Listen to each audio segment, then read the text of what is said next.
But the privations, or rather the hardships, of Lowood lessened. Spring drew on. She was indeed already come. The frosts of winter had ceased, its snows were melted, its cutting winds ameliorated. My wretched feet, flayed and swollen to lameness by the sharp air of January, began to heal and subside under the gentler breathings of April. The nights and mornings no longer by their Canadian temperature froze the very blood in our veins. We could now endure the play hour passed in the garden. Sometimes on a sunny day it began even to be pleasant and genial, and a greenness grew over those brown beds which, freshening daily, suggested the thought that hope traversed them at night, and left each morning brighter traces of her steps. Flowers peeped out amongst the leaves, snowdrops, crocuses, purple auriculas, and golden-eyed pansies. On Thursday afternoons, half-holidays, we now took walks and found still sweeter flowers opening by the wayside, under the hedges. I discovered, too, that a great pleasure, an enjoyment which the horizon only bounded, lay all outside the high and spike-guarded walls of our garden. This pleasure consisted in prospect of noble summits girdling a great hill hollow, rich in verdure and shadow, in a bright beck full of dark stones and sparkling eddies. How different had this scene looked when I viewed it laid out beneath the iron sky of winter, stiffened in frost, shrouded with snow, when mists as chill as death wandered to the impulse of east winds along those purple peaks, and rolled down Ing and home till they blended with the frozen fog of the beck. That beck itself was then a torrent, turbid and curbless. It tore asunder the wood and sent a raving sound through the air, often thickened with wild rain or whirling sleet, and for the forest on its banks that showed only ranks of skeletons. April advanced to May. A bright, serene May it was. Days of blue sky, placid sunshine, and soft western or southern gales filled up its duration. And now vegetation matured with vigour. Lowood shook loose its tresses, it became all green, all flowery. Its great elm, ash, and oak skeletons were restored to majestic life. Woodland plants sprang up profusely in its recesses. Unnumbered varieties of moss filled its hollows, and it made a strange ground sunshine out of the wealth of its wild primrose plants. I have seen their pale golds gleam in overshadowed spots like scatterings of the sweetest lustre. All this I enjoyed, often and fully, free, unwatched, and almost alone. For this unwonted liberty and pleasure there was a cause, to which it now becomes my task to advert. Have I not described a pleasant sight for a dwelling when I speak of it as bosomed in hill and wood, and rising from the verge of a stream? Assuredly pleasant enough, but whether healthy or not is another question. That forest dell where Lowood lay was the cradle of fog and fog-bred pestilence, which, quickening with the quickening spring, crept into the orphan asylum, breathed typhus through its crowded schoolroom and dormitory, and ere May arrived, transformed the seminary into an hospital. Semi-starvation and neglected colds had predisposed most of the pupils to receive infection. 45 out of the 80 girls lay ill at one time. Classes were broken up, rules relaxed. The few who continued well were allowed almost unlimited license, because the medical attendant insisted on the necessity of frequent exercise to keep them in health, and had it been otherwise, no one had leisure to watch or restrain them. Miss Temple's whole attention was absorbed by the patients. She lived in the sick room, never quitting it except to snatch a few hours' rest at night. The teachers were fully occupied with packing up and making other necessary preparations for the departure of those girls who were fortunate enough to have friends and relations able and willing to remove them from the seat of contagion. Many, already smitten, went home only to die. Some died at the school and were buried quietly and quickly, the nature of the malady forbidding delay. While disease had thus become an inhabitant of Lowood, and death its frequent visitor, while there was gloom and fear within its walls, while its rooms and passages steamed with hospital smells, the drug and the pastille striving vainly to overcome the effluvial of mortality, that bright May shone unclouded over the bold hills and beautiful woodland out of doors. Its garden, too, glowed with flowers.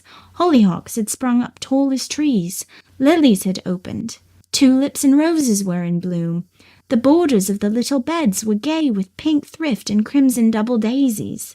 The sweetbriars gave out, morning and evening, their scent of spice and apples. And these fragrant treasures were all useless for most of the inmates of Lowood, except to furnish now and then a handful of herbs and blossoms to put in a coffin. But I, and the rest who continued well, enjoyed fully the beauties of the scene and season. They let us ramble in the wood like gypsies from morning till night. We did what we liked, went where we liked. We lived better too. Mr. Brocklehurst and his family never came near Lowood now. Household matters were not scrutinized into. The cross housekeeper was gone, driven away by the fear of infection. Her successor, who had been matron at the Lowton dispensary, unused to the ways of her new abode, provided with comparative liberality. Besides, there were fewer to feed. The sick could eat little. Our breakfast basins were better filled. When there was no time to prepare a regular dinner, which often happened, she would give us a large piece of cold pie or a thick slice of bread and cheese, and this we carried away with us to the wood, where we each chose the spot we liked best and dined sumptuously. My favourite seat was a smooth and broad stone, rising white and dry from the very middle of the beck, and only to be got at by wading through the water, a feat I accomplished barefoot. The stone was just broad enough to accommodate comfortably another girl and me, at that time my chosen comrade, one Mary Ann Wilson, a shrewd, observant personage whose society I took pleasure in, partly because she was witty and original, and partly because she had a manner which set me at my ease. Some years older than I, she knew more of the world, and could tell me many things I liked to hear. With her, my curiosity found gratification. To my faults also she gave ample indulgence, never imposing curb or rein on anything I said. She had a turn for narrative, I for analysis. She liked to inform, I to question, so we got on swimmingly together, deriving much entertainment, if not much improvement, from our mutual intercourse. And where, meantime, was Helen Burns? Why did I not spend these sweet days of liberty with her? Had I forgotten her? Or was I so worthless as to have grown tired of her pure society? Surely the Mary Ann Wilson I have mentioned was inferior to my first acquaintance. She could only tell me amusing stories, and reciprocate any racy and pungent gossip I chose to indulge in, while, if I have spoken truth of Helen, she was qualified to give those who enjoyed the privilege of her converse a taste of far higher things. True, reader, and I knew and felt this, and though I am a defective being with many faults and few redeeming points, yet I never tired of Helen Burns, nor ever ceased to cherish for her a sentiment of attachment as strong, tender, and respectful as any that ever animated my heart. How could it be otherwise, when Helen, at all times and under all circumstances, evinced for me a quiet and faithful friendship, which ill-humour never soured, nor irritation never troubled? But Helen was ill at present. For some weeks she had been removed from my sight to I knew not what room upstairs.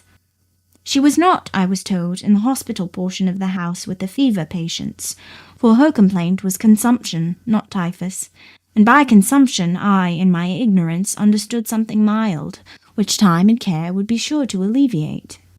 I was confirmed in this idea by the fact of her once or twice coming downstairs on very warm sunny afternoons, and being taken by Miss Temple into the garden, but on these occasions I was not allowed to go and speak to her. I only saw her from the schoolroom window, and then not distinctly, for she was much wrapped up, and sat at a distance under the veranda. One evening in the beginning of June, I had stayed out very late with Mary Ann in the wood.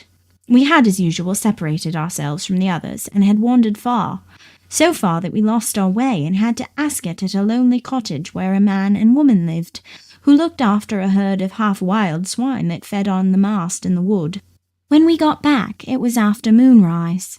A pony, which we knew to be the surgeon's, was standing at the garden door.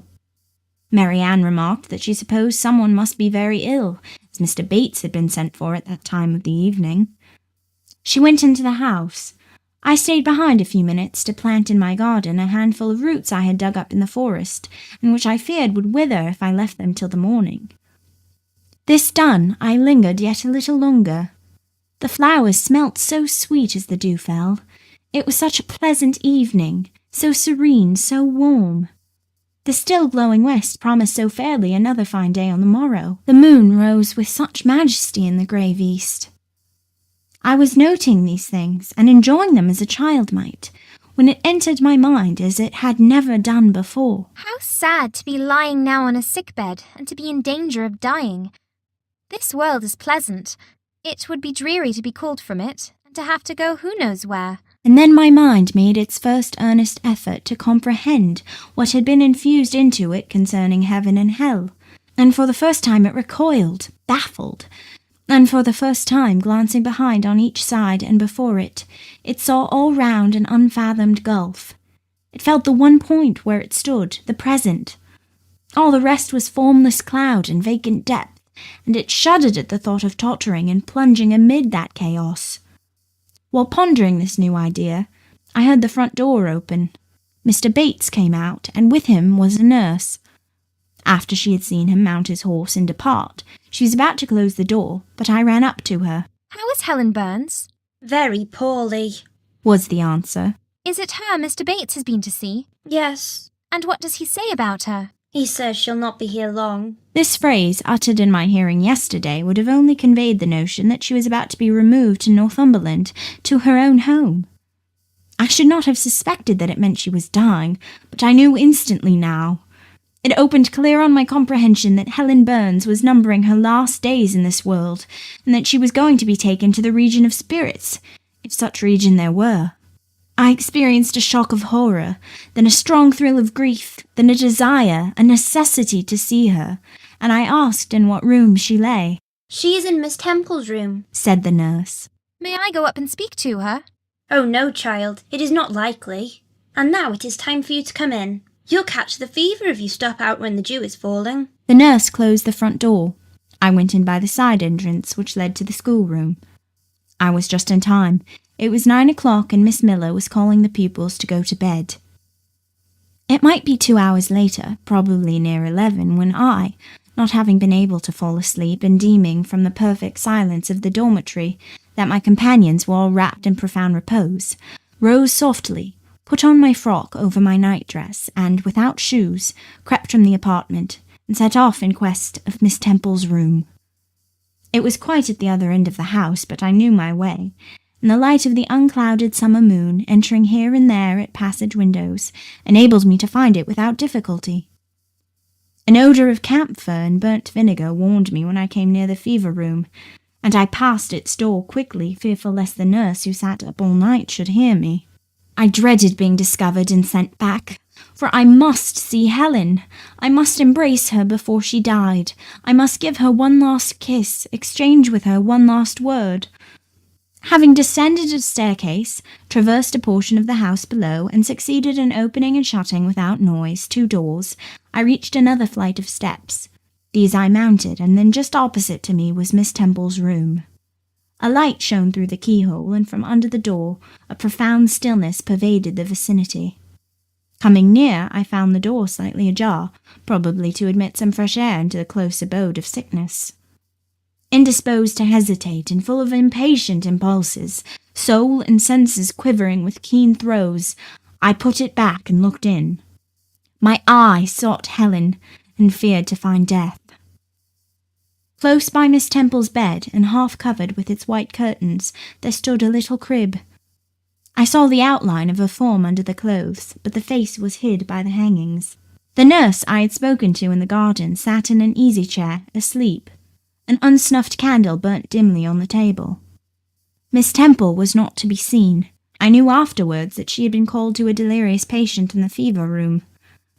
I advanced, then paused by the crib side. My hand was on the curtain, but I preferred speaking before I withdrew it. I still recoiled at the dread of seeing a corpse. Helen, I whispered softly. Are you awake? She stirred herself, put back the curtain, and I saw her face, pale, wasted, but quite composed. She looked so little changed that my fear was instantly dissipated. Can it be you, Jane? She asked, in her own gentle voice. Oh, I thought. She is not going to die. They are mistaken. She could not speak and look so calmly if she were.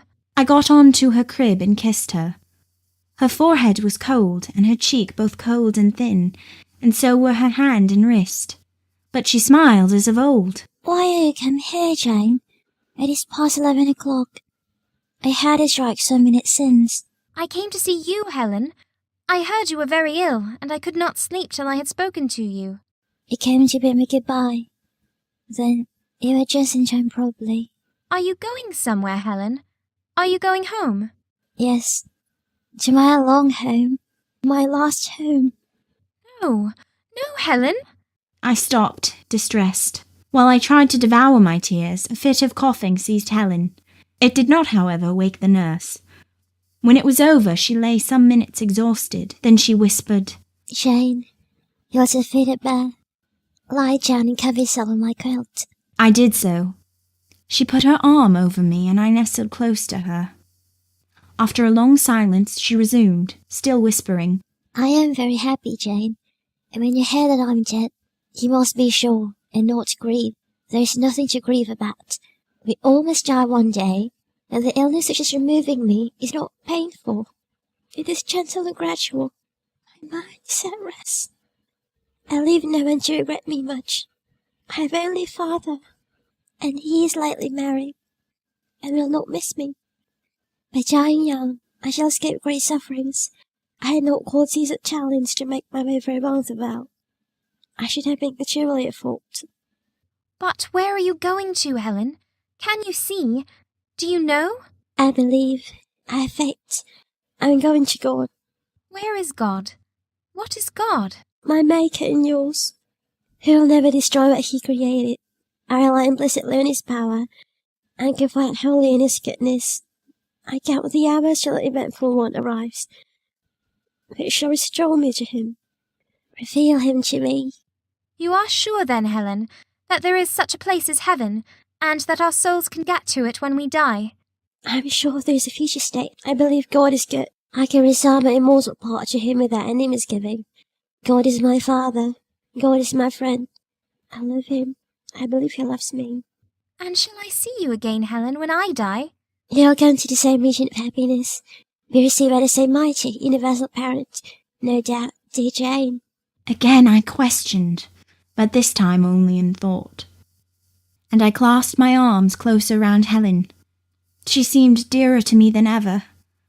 I felt as if I could not let her go. I lay with my face hidden on her neck.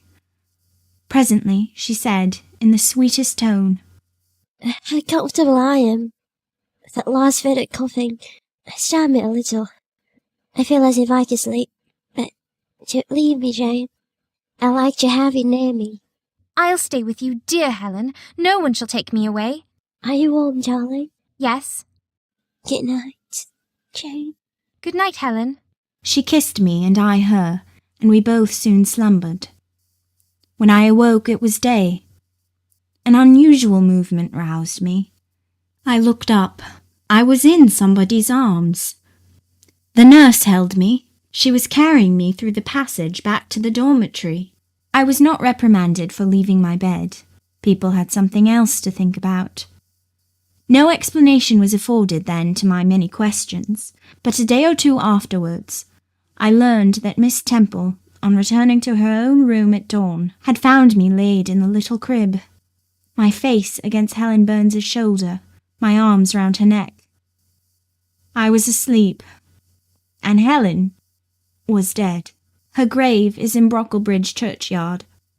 For 15 years after her death, it was only covered by a grassy mound, but now a grey marble tablet marks the spot, inscribed with her name and the word Resurgam.